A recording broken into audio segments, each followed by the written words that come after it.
En este mes de abril, porque como lo dije el 31 de diciembre, el tema de este año tiene que ver con nuestro Padre.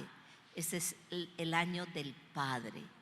Y entonces, si es el año del Padre, junto con lo que hablamos del año 20, que es el año de puertas abiertas, es el año de cosas nuevas, de misiones, de evangelismo. Pero hay una cosa muy importante que es entender, conocer al Padre. Creo que muchos están lejos del Señor porque tienen un problema de falta de paternidad. Es necesario entonces que conozcamos al Padre, porque Él suple los faltantes de paternidad en el ser humano. Y hemos venido estudiando acerca del Padre.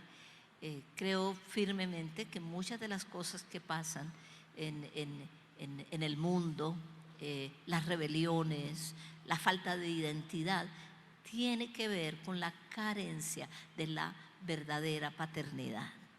Y la paternidad no la podemos entender sino bajo los diseños de la palabra de Dios. Así que lo primero que necesitamos conocer es a Dios como nuestro Padre. Siempre hemos conocido a Dios de muchas maneras, le llamamos de muchas maneras. Algunos lo llaman el Eterno, otros le llaman el Altísimo, otros le llaman el Adonai. Hay muchos nombres de Dios, pero creo que hay un nombre que tiene que ver con relación, y ese nombre es Padre. Y Jesús nos enseñó a comunicarnos a Dios como nuestro Padre. Uno no puede llegar al Señor, y cuando se habla de relación o de intimidad, no puede comenzar diciendo o Altísimo o Adonai, y son nombres preciosos. Pero cuando se habla de intimidad, y vimos a Jesús que cuando estaba en los momentos más críticos de su vida, Él decía: te alabo, Padre. Te alabo, Padre, porque escondiste estas cosas de los sabios y entendidos, pero las has revelado a los niños. Te alabo, Padre, glorifícame con esa gloria que tuve contigo antes que el mundo fuese. Padre, yo te ruego que los guardes del mal. Tremendas esas oraciones que Él hizo.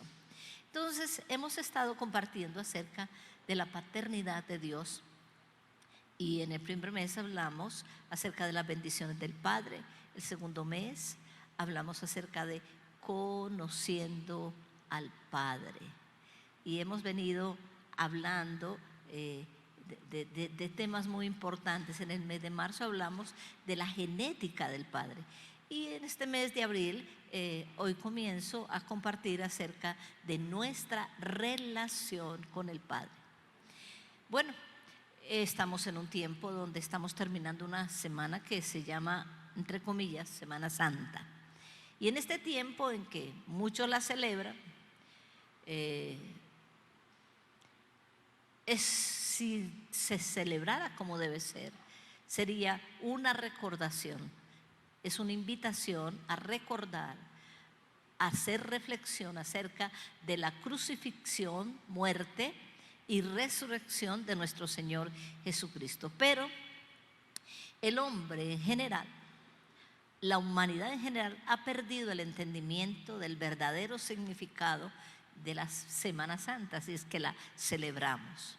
Y la verdad es que no ha buscado en recogimiento meditar en ello. Ese recogimiento se perdió. Estaba recordando cuando era muy niña, ¿sí? Era toda una celebración con una cantidad de cosas que se hacían en cuanto a la comida, en cuanto a la ropa que uno se colocaba, tantas cosas. Pero eso se perdió, aunque pues era en alguna manera muy religioso, pero por lo menos la gente como que se apartaba solamente para pensar en Dios. Pero eso se perdió.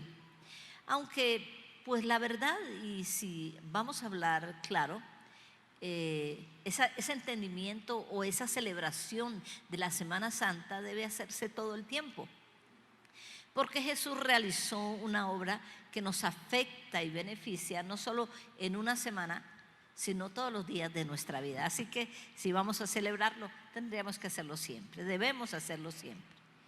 Amén. Al hablar hoy de nuestra relación con el Padre, necesariamente necesitamos volver a esa obra poderosa que Jesús realizó en la cruz, porque de ella depende nuestra salvación y la vida eterna.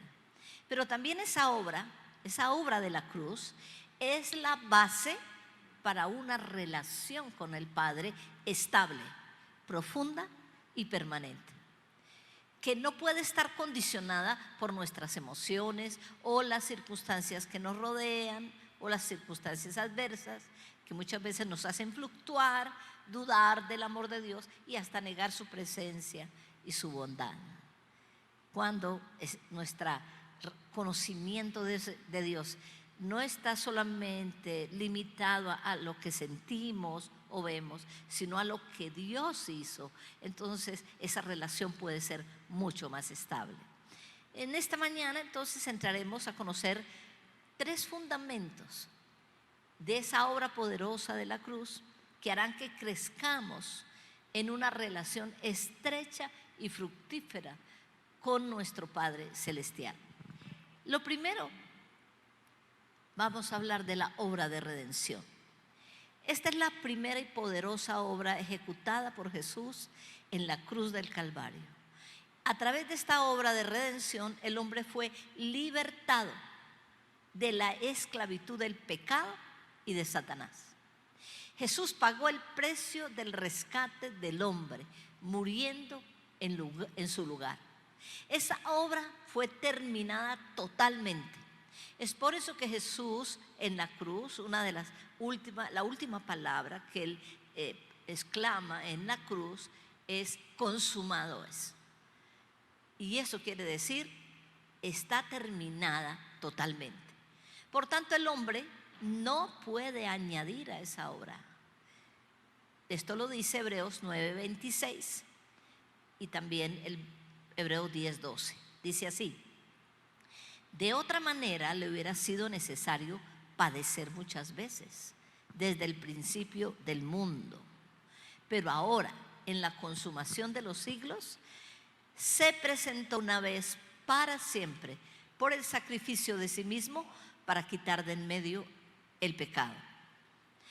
Y dice el 10:12: pero Cristo, habiendo ofrecido una vez para siempre un solo sacrificio por los pecados, se ha sentado a la diestra de Dios. Miremos lo que dice estos 2 textos. Dice una vez y para siempre. Esta declaración no da la opción de que se tiene que estar ofreciendo sacrificios siempre. Una sola ofrenda, un solo sacrificio fue suficiente, por cuanto fue la sangre del Hijo de Dios, y esa sangre es poderosa para quitar el pecado de la humanidad. Lo único que tiene que hacer el hombre es arrepentirse y clamar a esa sangre que le limpie de todo pecado. Cuando no se comprende esto, esto hace que muchos crean que para borrar la culpa requieren sacrificios, y mucho más en esta Semana Santa. Algunos se flagelan, otros suben los montes de rodillas, otros hacen sin número de penitencias, pero no es así. El hombre no puede añadir a esa obra maravillosa, porque si lo hace, si hace sacrificios en cuanto a la salvación o la redención o el perdón de pecados, si hace sacrificios, está diciendo que el sacrificio de Jesús en la cruz no fue completo y que su sangre no es suficiente para borrar el pecado de la humanidad. Por tanto, ellos tienen que seguir haciendo sacrificios. Por eso es muy claro cuando dice con una sola ofrenda. Sí, con una sola, no muchas, no muchos sacrificios. La obra de redención es una obra que debemos creerla, es una obra que debemos recibirla, aceptarla y valorarla para que se haga efectiva en nuestra vida. Esta obra de redención no solo nos liberta de la esclavitud del pecado y de Satanás, sino también de la culpa. Sin esta obra poderosa no seríamos libres para establecer una relación con nuestro Padre. Si alguien dice, yo hablo con Dios, pero no conoce la obra de Jesús, no ha recibido a Jesús, no ha recibido esa gracia del perdón y la salvación y la vida eterna, ¿cómo puede tener relación con Dios? La segunda base que quiero compartir, que es muy importante para tener una relación efectiva con el Padre, es la obra de reconciliación. Esta obra es consecuente a la redención, es como resultado de la redención. Porque una de las cosas que hizo el pecado fue hacer separación entre nosotros y Dios. Y dice la Escritura que no solamente produjo separación, sino que produjo enemistad entre nosotros y Dios. Y eso dice en Romanos 5, verso 10 al 11. Dice así: porque si siendo enemigos fuimos reconciliados con Dios por la muerte de su Hijo, mucho más, estando reconciliados, seremos salvos por su vida.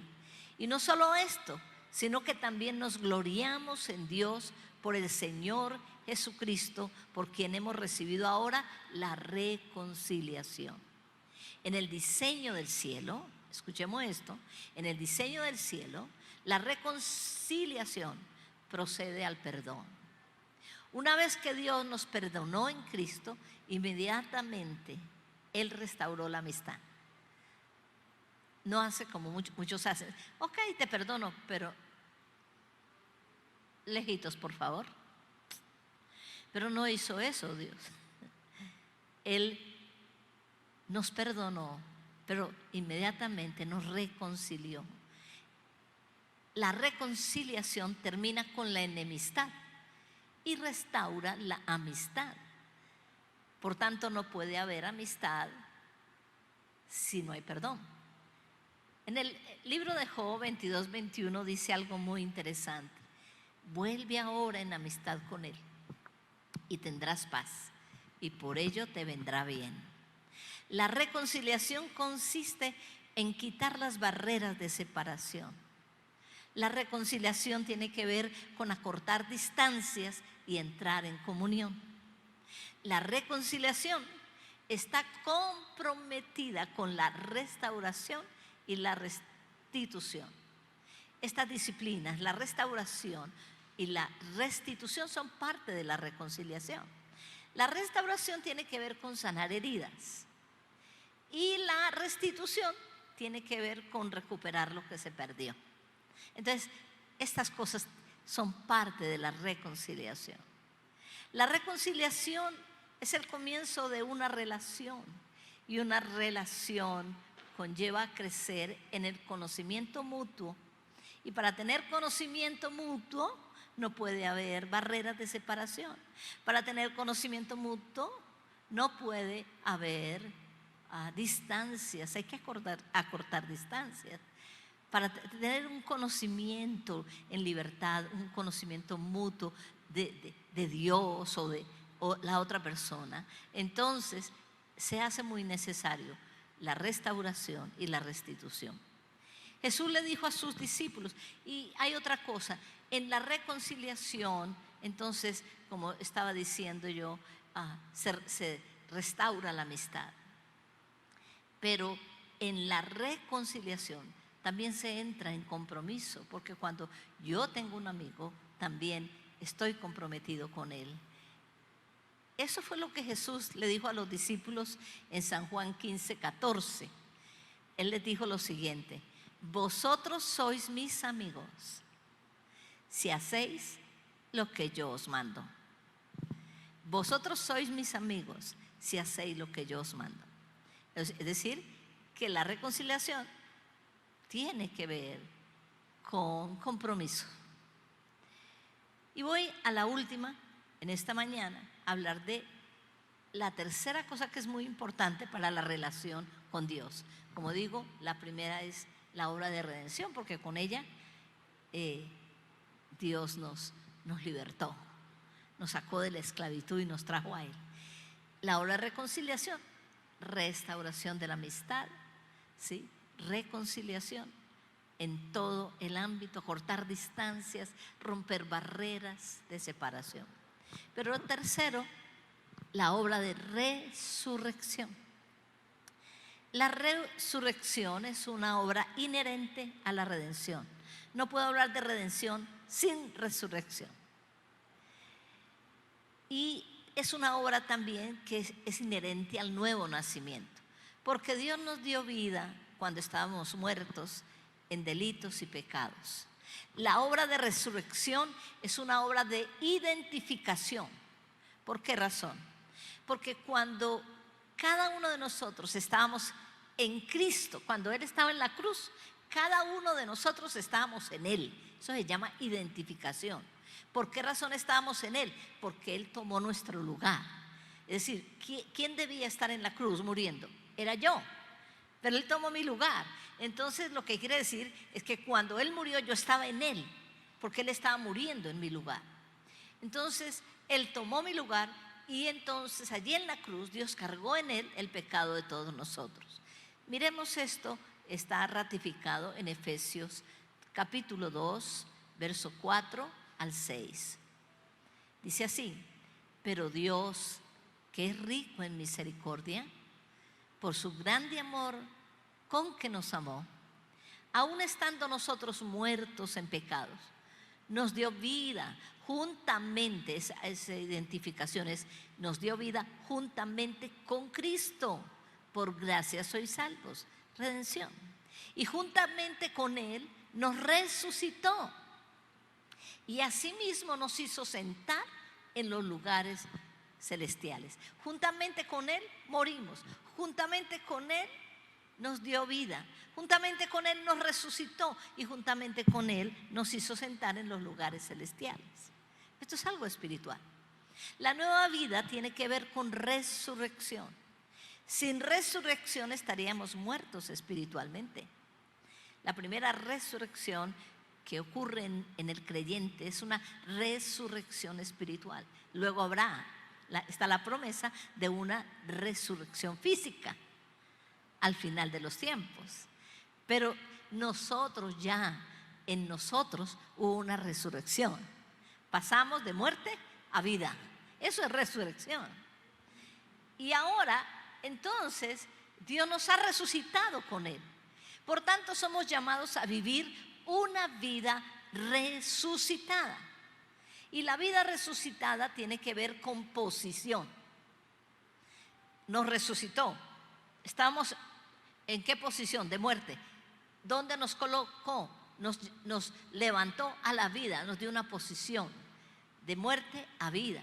Pero también estábamos lejos de Él, pero dice que juntamente con Él nos levantó y nos hizo sentar en lugares celestiales. Y eso tiene que ver con posición. La vida resucitada tiene que ver con una posición espiritual de autoridad y de gobierno. La vida resucitada tiene que ver con evidencias que se traducen en acciones y conductas. Quisiera que leyéramos Colosenses 3:1 al 2 y luego pasamos 5, 8 y 9. Voy a leerlo. Repito, para que ustedes lo escriban allí. Colosenses 3, 1, 2, 5, 8, 9. Voy a leer. Dice así la palabra: si pues habéis resucitado con Cristo, buscad las cosas de arriba, donde está Cristo sentado a la diestra de Dios. Poned la mira en las cosas de arriba y no en las de la tierra. Haced morir pues lo terrenal en vosotros: fornicación, impureza, pasiones desordenadas, malos deseos y avaricia, que es idolatría. Pero ahora dejad también vosotros todas estas cosas: ira, enojo, malicia, blasfemia, palabras deshonestas de vuestra boca. No mintáis los unos a los otros, habiéndoos despojado del viejo hombre con sus hechos. La vida resucitada tiene que ver con prioridades. Es tener por prioridad en nuestra vida las cosas de arriba antes que las de abajo, las de la tierra. Y esas prioridades son las que tienen que regir nuestra conducta y nuestras acciones. La vida resucitada tiene que ver con usar autoridad que Dios ha dado para hacer morir las pasiones que batallan en nuestra alma. Porque cuando esas pasiones dominan el corazón, generan acciones que crean división entre nosotros y Dios. Entonces se interrumpe la relación con Dios y no hay bendición. La vida resucitada tiene que ver con ejercer gobierno sobre el viejo hombre, de tal manera que nuestra conducta testifique del dominio propio sobre la ira, el enojo, la malicia, y demos testimonio de transformación. Entonces, yo termino diciendo que nuestra relación con el Padre debe estar cimentada en la obra de redención, porque por ella somos liberados y trasladados al reino de Dios. Si no hay redención, seguimos en el reino de Satanás, pero cuando hay redención, pasamos al reino de Dios y esa es la posición que necesitamos para tener relación con Dios. Él nos traslada a su reino y se sale de la esclavitud de Satanás y del pecado a la libertad en Dios. Salimos de las tinieblas a la luz. Esa primera obra es importante para tener relación. Nuestra relación con el Padre está también cimentada en la reconciliación, por la cual hemos vuelto en amistad con Dios y podemos gozar de la intimidad con Dios y de conocer también sus secretos. Eso es maravilloso, es hermoso. Esa es una gracia poderosa de Dios. Yo no entiendo por qué los seres humanos rechazan una gracia tan preciosa. Para mí esto es, ayer compartía yo y decía, es mejor que el oro y la plata. El oro y la plata se acaban. Es mejor que cualquier cosa entrar en esa intimidad con Dios y conocer los secretos de Dios, oír su voz, saber que es nuestro Padre. Esto es maravilloso. Relación. Por último, nuestra relación con Dios debe estar cimentada en la obra de resurrección, que nos posiciona como hijos por el nuevo nacimiento. Nos hace herederos por la muerte de Jesús, que dio paso a que el testamento fuera abierto y hoy podamos disfrutar de las promesas. La resurrección también nos posiciona como reyes, como dice la Escritura, que Dios nos ha hecho para nuestro Dios reyes y sacerdotes. Nos posiciona como reyes, ejerciendo primero gobierno sobre nuestra naturaleza carnal, luego sobre el mundo creado y también sobre el mundo espiritual de maldad. Esto es maravilloso.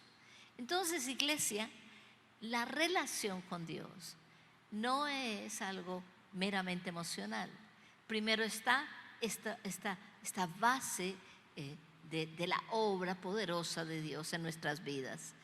Y como consecuencia, pues vienen las emociones, viene la alegría, viene el gozo, viene ese sentimiento de plenitud. Es maravilloso. Pero no siempre vamos a estar así. A veces vienen pruebas, vienen dificultades, vienen situaciones difíciles, pero si yo sé quién soy en Dios, que he sido redimido, que he sido pasado del reino de las tinieblas al reino de la luz, que ahora yo le pertenezco a Él, si puedo entender que ya no hay distancias entre mi persona y Dios, porque las barreras se quitaron y ya puedo entrar confiadamente al trono de la gracia. Entonces tengo amistad con Dios. Y si tengo amistad con Dios, pues si yo soy amigo de Dios, ¿por qué no utilizo de entrar, de conocerle, de saber profundamente lo que Él quiere de mí y de tener una relación de padre, de hijo a padre? Qué precioso eso. A mí me parece eso maravilloso, me parece glorioso. En este tiempo, a medida que pasa el tiempo, yo puedo decir, no fue en vano que haya entregado mi juventud al Señor. Glorifico todos los días de mi vida que a los 16 años recibí al Señor, que a los 16 años me comprometí con Él. Glorifico al Señor que a los 16 años tomé una decisión y nunca he vuelto atrás. Glorifico al Señor por eso. Glorifico al Señor por eso. Yo miro atrás Y digo, Señor, con todos los sufrimientos y las dificultades, gracias, porque siempre has estado conmigo. Y esto es más grande que cualquier otra cosa. Los amigos se van, los tiempos cambian, las modas cambian, pero el que hace la voluntad de Dios permanece para siempre. Alabado su nombre. La resurrección nos posiciona en la vida resucitada. Vamos a colocar.